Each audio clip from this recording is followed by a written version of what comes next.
Hi, I'm John Anderson. And Nicole's Vanessa. And we're with Oyezz Real Estate. Today we're going to talk about short sale programs that can get a seller money. Normally in a short sale, a seller doesn't get any money from the sale of the house. Right. However, there are programs out there that can get the seller some money, not for the sale of the house, but in closing. Yep, from the lender. And they're lender and government programs, right? Yep. So we're going to talk about 3 of them today. And the 3 programs we're going to talk about are Co-op, which is a Bank of America program. Now, some of the other large banks have programs also, but Bank of America is the most active right now. Also going to talk about HAFA and FHA. So we'll start off with Co-op. What is Co-op? Okay, well, the cooperative program is, like you said, exclusive with Bank of America. And basically what they're doing is the seller will have the option when they're opting in to do a short sale to go through their cooperative program, which is exclusive with Bank of America, or to go through the HAFA government program. So they have to pick one or the other. Exactly, you can't do both. Okay. So they do have to pick one. So let's talk about the differences between if you choose the Bank of America Co-op and the HAFA. So the first thing they're going to see on the letter that they get from Bank of America, because all of the homeowners will actually get the letter in the mail, is in big words, $5,000 to $30,000. So that sounds enticing. Yes, it is.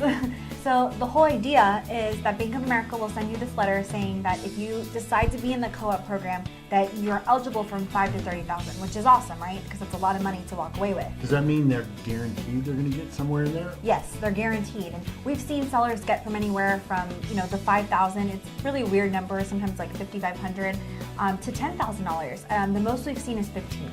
Okay. So it is possible. And how do they qualify for this co-op program? Well, it's just like the HAFA. Instead of going through the government, it's less paperwork because it's Bank of America. But to qualify, they have to be maintaining the home.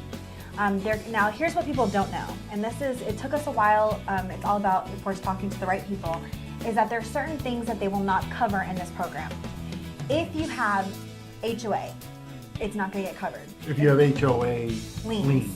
Right, if you have an HOA, like what I mean by that. In other words, you've gone past due on your HOA, and you have the HOA's put a lien on the house.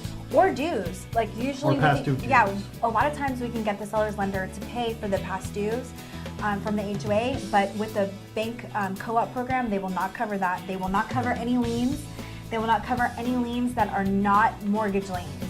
So if you have a lien on your property that is a tax lien, or an HOA lien, it will not be covered under this cooperative program. So right then, if you've got liens, past due HOAs, liens from, let's say, getting your grass cut, or taxes, tax liens, or any type of lien on the house other than the mortgage. What if it's a second mortgage? Yes, they will. If it's a mortgage, a mortgage lien, they will cover it. Okay.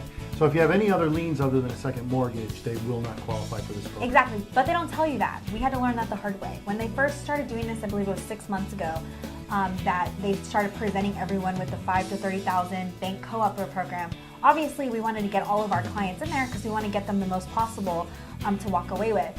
But the catch is that finally we talked to the right person and they gave us a sheet of everything that they will not cover, and a lot of times it's not a good fit for the seller, because what's going to happen is if the bank, say the seller gets qualified for $5,000, but they have $3,000 in liens, they're only going to walk away with $2,000, and they have to come up with that money for closing because the bank won't pay for it. So the bank will not approve it, on the final HUD. Okay. So in the HAFA though, what's HAFA? Now HAFA is what does it stand for? HAFA stands for the Home Affordable Foreclosure Alternative. And what is HAFA?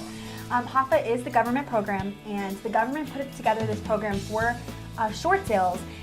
It's an incentive for 2 things. One, to maintain the home while you're in the property so the homeowners aren't vacating the property and we don't have to deal with vacant property with vandalism and all that. And also to help homeowners, as an incentive to do the short sale, get relocation assistance at closing. But you get the money after you're relocated. Exactly. That's another misconception. A lot of our homeowners are like, okay, well, give me the money. And I'm like, no, it comes from the proceeds of the sale. So that's where they're going to get that money. But unlike any other sale, if they get approved for the HAFA, they'll get it from proceeds as soon as it funds. Okay. And how much can they get? $3,000. And is that a flat fee? Yeah, with HAFA, you're going to get $3,000 no matter what. If you qualify for HAFA, you have to prove that you live there, so they'll require a utility bill. as well as filling out the paperwork that they're asking. And if they have liens on the house, does that affect the house? It doesn't. It's all covered through there. It doesn't matter if there's non-mortgage liens. All of that gets covered. So it seems pretty simple then. If you have liens against your house, it's probably better to go with the HAFA program. Right. If you've got a clear title, your HOA is current, then it's probably better to go with the co-op Exactly. program. And the co-op would only apply to Bank of America. If you have another lender, Right. then this co-op program doesn't exist. The benefit for both is that both programs come with a no deficiency. So once you get the approval letter, you'll see that they will not proceed for the deficiency, which is really important. Which means the bank can't come back after you. Exactly. Which in a foreclosure, you've left that door open. Yep. So obviously short sale's better with these programs Exactly. than walking away. Plus, you're getting money to move. You maintain the home, and you'll get that money. And plus, you don't have to worry about afterwards anybody coming after you. So just Okay. And the last program, FHA.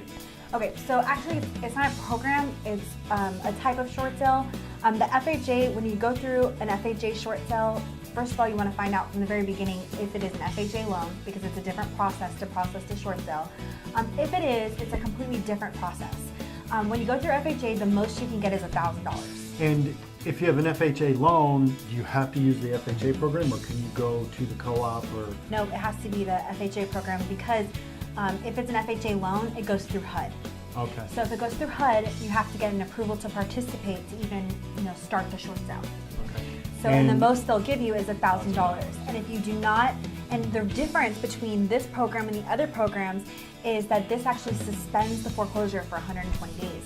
So if you're fighting a foreclosure date and you've been behind 6 months and you get through this program, it'll be suspended for 120 days, so you don't have to worry about constantly pushing it out. Oh, okay. So bottom line is, if the homeowner has an FHA loan, they have to go the FHA route. Exactly. They're not going to be able to get into the HAFA or the co-op program. Right, because HUD is the one making all the decisions. But if it's a non-FHA loan, then it opens the door to this HAFA or the co-op program. And again, the co-op only applies to Bank of America. Yep, exactly. All right. If you've got any questions on how this works, feel free to call us at 972-342-0011, or you can email us and we'll try to answer your questions via email, and you can email us at info@oyezz.com. Thanks for watching. Thank you.